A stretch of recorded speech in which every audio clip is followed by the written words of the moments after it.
আমাদের বাগান পুরো ডুবে গেছে বৃষ্টিতে, কতটা জল হয়ে গেছে। প্রচুর বৃষ্টি হচ্ছে, কাল থেকে বৃষ্টি হচ্ছে এখানে কলকাতাতে। বাগানে পুরো জল ভর্তি।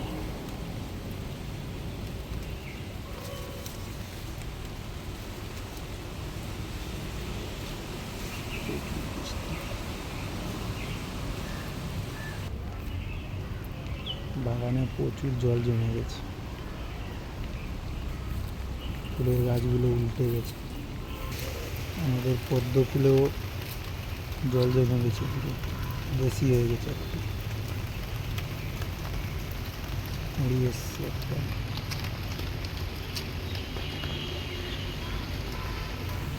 পুরো বাগান জল জল হয়ে গেছে।